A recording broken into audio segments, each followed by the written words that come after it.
有些时候，有些事情，快乐并不代表一定是正确的，或者是让别人感到开心，不一定会迎来你想要的结果。你们两个都有彼此想要去获得的东西，或把握的东西，或掌握的东西，就是我不愿意放手的东西。不要冲动投入，你不要进去太快，你要想清楚，搞清楚，搞个明白。是我会去看清楚这整个画面，要不要动，要不要决定，是由我开口才可以成定局。你要选择的那条路是要走踏实的那一种路，而不是一步登天的那种路。你不要只看一个结果，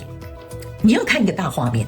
Hello， 天秤座、天秤座的朋友们，大家好，我是 Jane。今天这个影片是要给天秤座、天秤座的朋友们的正能量运势牌卡解读哦。那我们正能量运势牌卡解读呢，没有任何时间上面的限制，所以如果你不是在我们首播的时候看到这一则影片的话呢，我会建议你以当下的这个季节或前后推敲3个月的时间，通通都可以。影片下方资讯栏有详细的使用说明哈。那呢，我个人相信什么时候看见就是最适合你的时间，所以你也可以不需要拘泥这些时间点，你可以去享受这些讯息要为你带来的协助就可以了哈。那我们今天一样在开场的同时呢，会跟大家说明有关于这一次正能量运势整体的架构以及流程呢。那我们正能量运势牌卡解读有分为上下半场，那上半场的部分就是你目前现在在看到哈，我在先排的这个部分 ，OK 哈。那上半场我们会分为3个面向，第一个面向我们会先来看看各个月份的能量场的一个轮廓，第二个部分我们会来看看在这一季你有哪些面向或在哪些状况里面会感到内耗，第三个部分就是如果你希望这一季能够转动顺利一点点的话，你必须要具备哪些内在的力量 ，OK？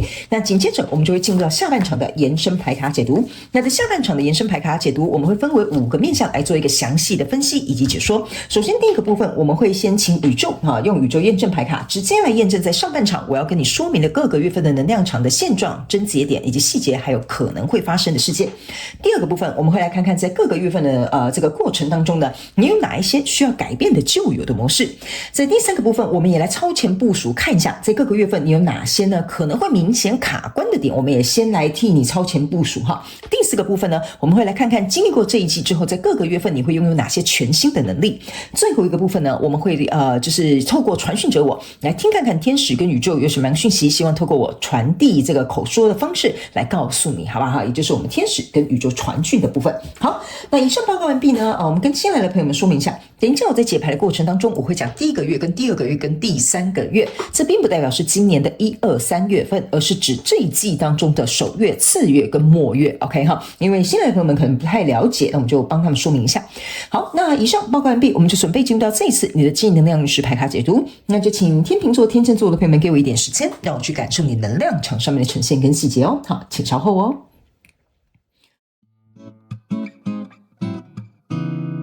Hello， 大家好，我是 Jane， 非常感谢所有愿意在影片下方留言反馈以及按赞分享的观众朋友们，因为有你们的支持，才会有我的存在。所以如果呢，你还想要收听更多不同多元丰富的精彩内容，请你一起来收听我的主题广播节目，以及订阅我的电子报，就会收到最新的第一手消息。那如果呢，你还有其他的问题，也欢迎你点开影片下方的资讯栏，就可以找到所需要的答案。接下来就让我们一起来收看今天精彩的影片内容吧。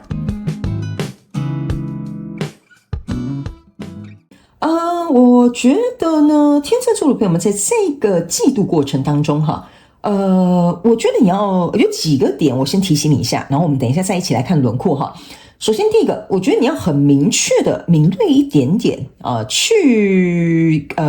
怎么讲？去看清楚身边在这一季要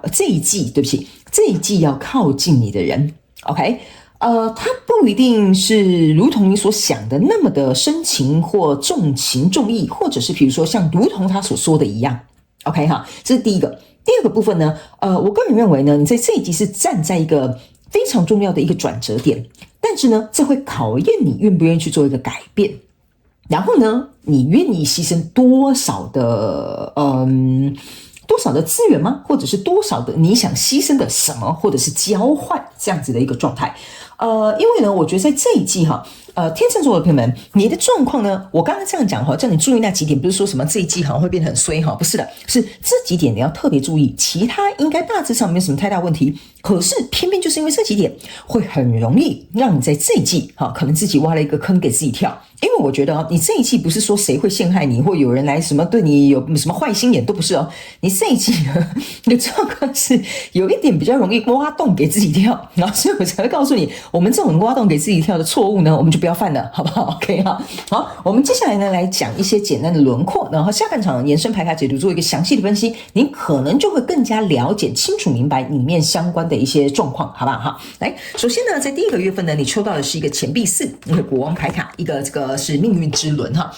这3张牌卡呢，在第一个月份的能量场你可以注意看到，这是一个人抓着2个钱币，这个命运之轮你可以把它想成是另外一个钱币，所以意思就是说呢，这个钱币2加这个大钱币象征的是钱币3，那这边呢有一个国王牌卡。OK 哈，但是呢，你要注意看一下这个国王是坐在一个很像是悬崖峭壁的这种外面。OK， 这张牌卡不知道为什么会给我有一种高处不胜寒的感觉。也就是说呢，天秤座的朋友们，为什么会跟你说你这一季没什么太大问题，就是这几点要特别小心。为什么？因为这个就是你目前所在的位置，就是说，可能比如说你在事业上做得不错可能来到一个领导的位置，或者是你可能在这个团队里面很顶尖。OK 哈，那现在朋友们，我先跟你说明一下我的所有的牌卡解读没有任何的主题上面的限制。那你如果要来到我的频道听我的牌卡解读，你要灵活运用妈妈生给我们的大脑，尽可能把我给你的讯息呢，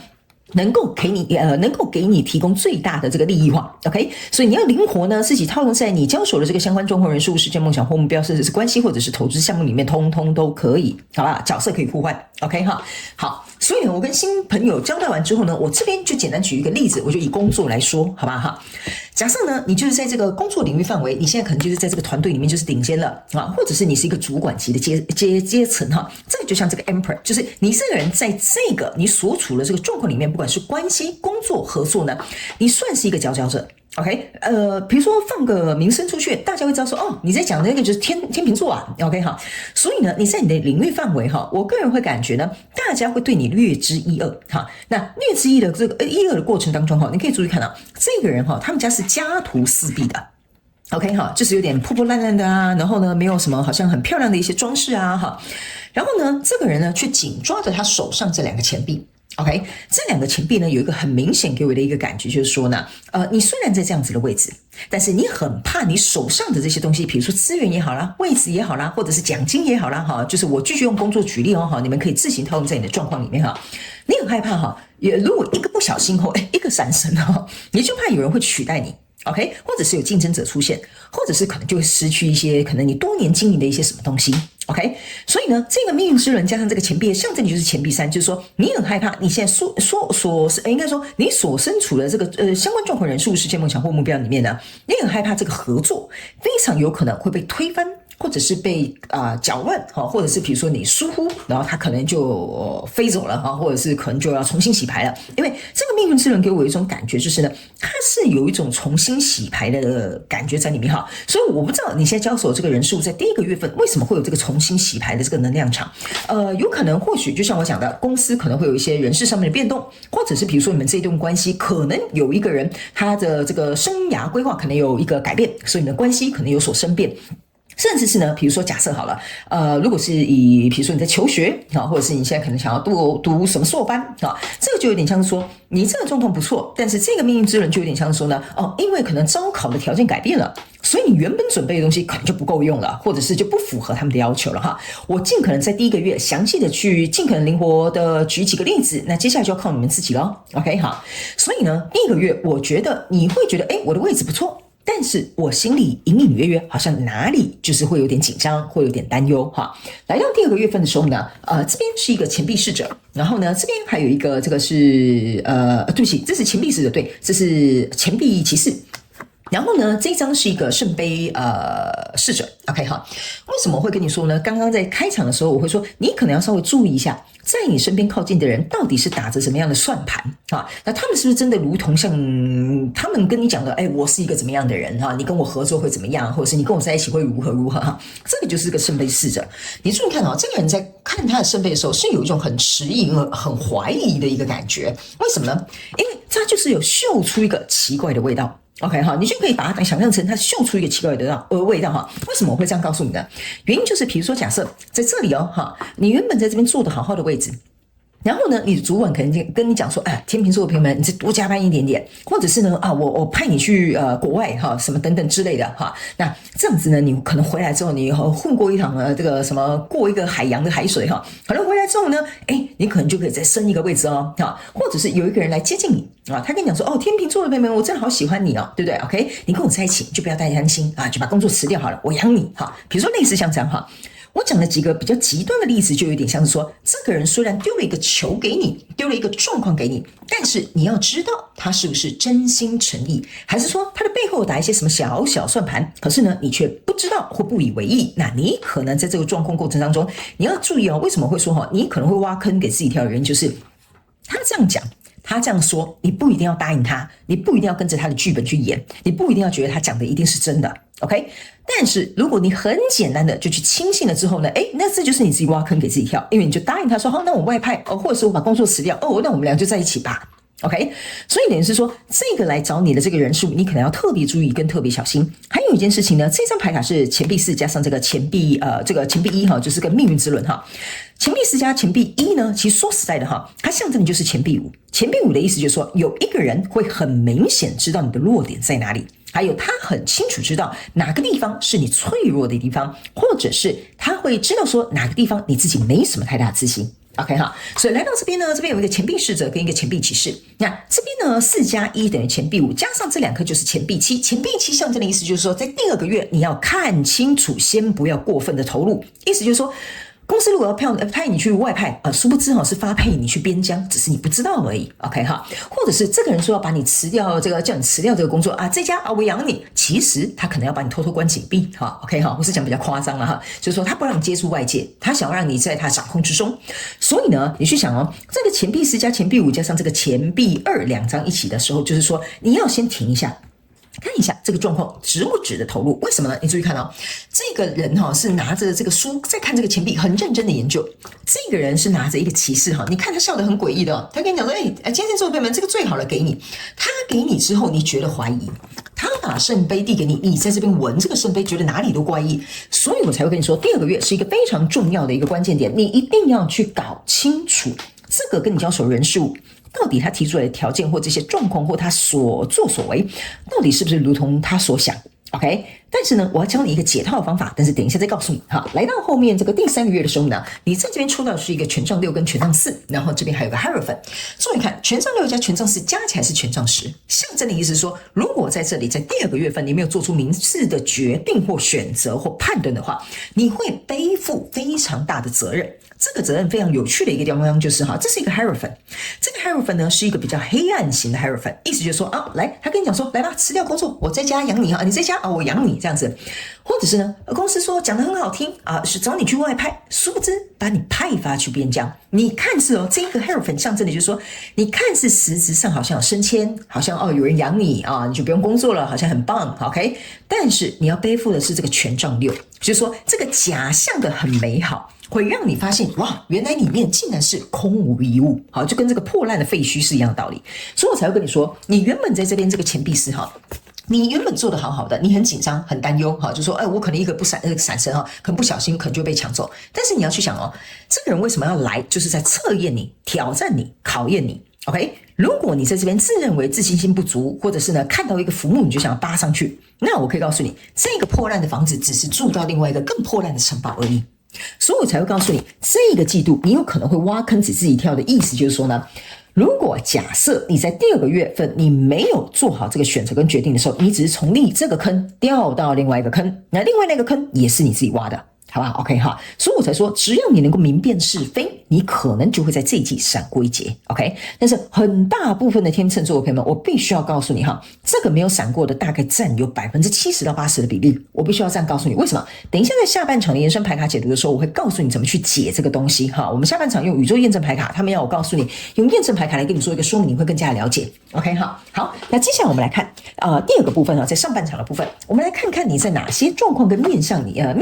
可能会不是那个脸的面相哈，就是面向哪里的面相哈，可能会感到内耗，好吧 ？OK 哈，好，来我们来看一下哈。好，首先呢，这3张牌卡，一个叫做防御跟带刺，一个叫观望跟胆怯。接下来呢，叫做慎密周延跟钻牛角尖，这个就是下半场我要跟你讲的一个重点哈。好，来，好，首先呢，我先告诉你，你可能会在哪些面向会感到内耗哈。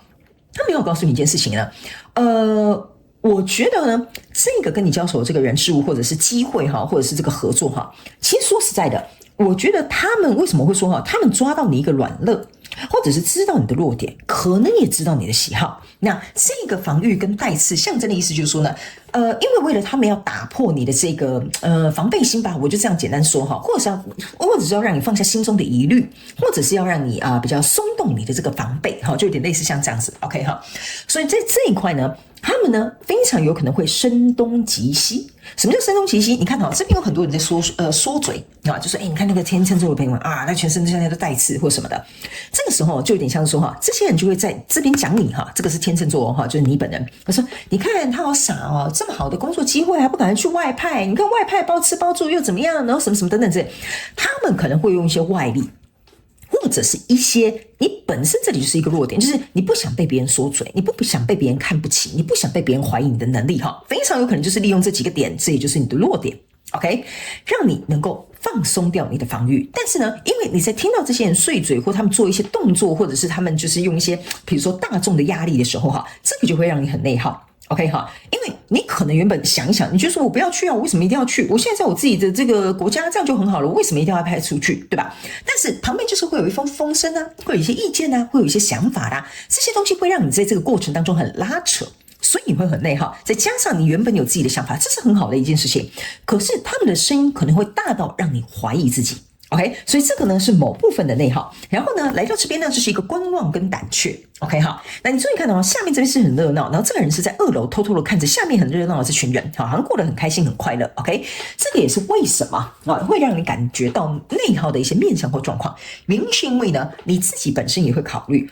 或许啊，搞不好我把握这个机会，我就可以像这样子幸福快乐。OK 哈，但是我好像有点紧张，居然提醒我说要来搞清楚这个人的来龙去脉，或这个机会到底适不适合我。所以在这个过程当中，因为你一边观看哈，就是一边在思考，一边在分析。但是这个，我觉得你内心的这个担忧也会让你有点内耗，就有点像说，我好想要这个东西哦，可是我又怎么样，然后什么等等，就会这样子拉扯，跟这个其实有点类似。可是这个是属于外在环境的人数会给你这种一个 push， 但这个是你自己内在跟你自己内在的拉扯，因为你有可能听完这些人讲东西之后呢，你来到这里你就说，其实我觉得这些人讲的好像也蛮对的哈，我觉得我去搞不好可以有不一样的生活体验，搞不好呢也会认识不同的朋友，搞不好也会有新的什么什么眼界哈。然后但是呢，你又会觉得说，可是我就是觉得哪里不对 ，OK？ 这个人之所以为什么旁边有一个好奇心的这个猫哈，就像这个意思说，你的好奇心会让你拉拉扯扯，这会很内耗的。来到这一张牌卡呢，就是周延顺命跟钻牛角尖，你注意看哈，这就是一个迷宫。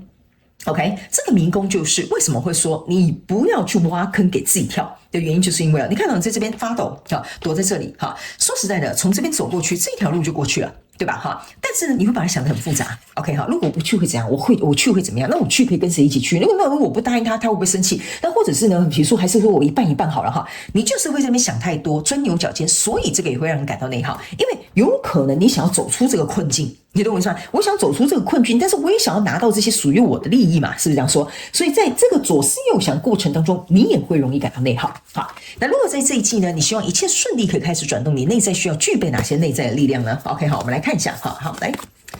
好，这张牌卡呢，我觉得非常有趣的一件事情哈，这个跟我下半场要告诉你的讯息也是有连结的哈，没关系，下半场延伸牌卡解读我再来跟你详细说明哈。